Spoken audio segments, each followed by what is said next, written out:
Washington, D.C. used to have two airports, National and Dulles, until the former was renamed after the 40th President of the United States, Ronald Reagan. It was part of a concerted effort, of which I was a small part, to rename public institutions and buildings in his honor. They even went so far as to name the Reagan Building, the International Trade Center, after him, an $800 million plus project that is the largest federally owned building in the District of Columbia. The Pentagon's over in Virginia for you fact checkers. So I got to thinking, how about our 44th president? Not much has been named after Barack Hussein Obama yet, even though he's been out of office 60 plus days. So I was thinking Chicago has two airports, O'Hare and Midway. Now they're not going to change the name of O'Hare because it was named after a war hero and Medal of Honor recipient, but Midway is perfect for Barack Obama. He was always in the middle, never veered too far to the left. He's from Chicago and hung out with a lot of middle-of-the-road folks there, like Jeremiah Wright, when he was community organizing with other middle-way folks like Bernadine Dorn and Bill Ayers and Tony Resco and others. Just seems so good. Even after he's been out of office, he's been right down the middle. I mean, this works so well. If you take Midway Airport and make it Barack Obama Airport. Now, wouldn't that be the best 60 seconds of your life? Come on, it's April 1st, April Fool's Day, and that's the best I can do. So now we'll try something for real.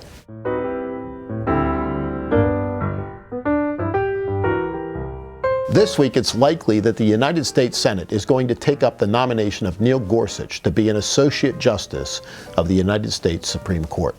Chuck Schumer and his allies are still threatening a filibuster of Judge Gorsuch's nomination, meaning that they would try to do something that has never been successful in American history. And they're going to take on a nominee who is of such sterling quality that all of them that were in the Senate at the time he came up for nomination to the Circuit Court of Appeals voted in his favor.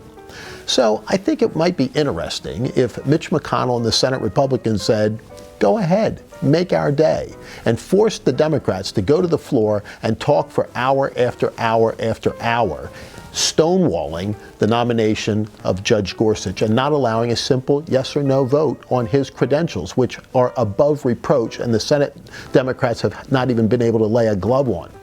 They'd have to do it, though, under the old rules. Under the new rules, they're allowed to take breaks and recesses and do other business. They'd have to say to the Democrats, go ahead, do your filibuster, but do it under the old rules, without breaks, without yielding the floor. That means that Mitch McConnell could at any time, under a privileged motion, call for the end of a debate, meaning invoking cloture. If that didn't work, they could still change the Senate rules, something the Senate can do at any time, unlike their counterparts in the House, and break the filibuster that way. In any event, Judge Gorsuch would be on the Supreme Court, and a very good thing for the country. Now, all that may not be necessary because already we're seeing some Democrats beginning to say, not so fast, Chuck Schumer, we're not going to be with you. We'll see whether they get to the magic number of 8 by the time it comes up to the floor. But if they don't, let them try the filibuster. It won't work. And that is the best 60-ish seconds of your week.